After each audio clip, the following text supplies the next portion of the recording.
just opened our 5th restaurant last May. Everything is going great. Everything was really going good till last week. I mean, we were not prepared at all for this situation.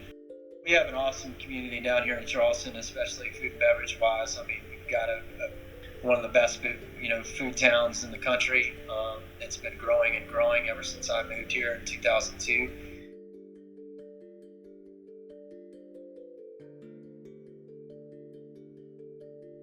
When was your business at its peak? It was at its peak last week. We had a St. Patrick's Day celebration out on Sullivan's Island that was planned for a week ago Saturday that they do every year. Sullivan's Island is where one of our restaurants is located here in Charleston. And so that was canceled, and we started to see a bunch of cancellations. I kind of felt like the best way to go was to go ahead and shut down all operations.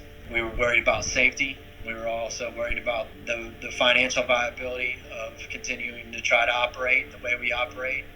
And I think we all knew at that point that things were just going to get worse, and that we would probably be in a spot where we weren't allowed to operate in any capacity. We went through with that plan and shut down all operations.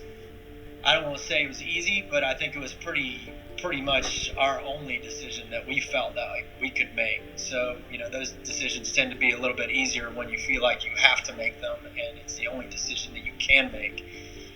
We tried to give them as many benefits as we could and prolong those benefits as long as we could, based on, balancing it with our ability to keep resources in our bank account.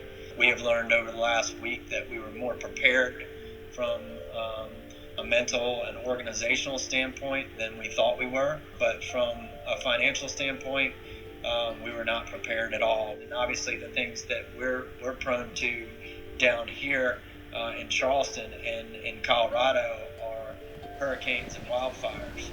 And those types of things are covered in business interruption insurance. We never intended or foresaw or planned for anything like this. We feel good about those timelines that we've created, but obviously scared that the money's going to run out. The tough part is that we're all used to when there's a crisis or people are in need, we're used to giving our time, giving our bodies and efforts and, sweating and cooking and doing the things that we know how to do to help people, which usually in a situation like this, we would be cooking for people and we would be organizing to do just that and making that happen and trying to create avenues for people to help and recruiting folks. And that is the exact opposite of what we're being told to do. I think there is absolutely no doubt that it's going to take a while for a lot of people to get back to where they were before, if they ever do that at all. I think there's going to be a major thinning of the herd as far as restaurants go. I don't think anybody's going to be able to hire people back at the rates that they had them before. We're almost going to all have to restructure, in some way, shape, or form, and not only restructure in terms of how we get started, but also in relation to the capacity levels that as far as sales go. It's going to be a difficult road.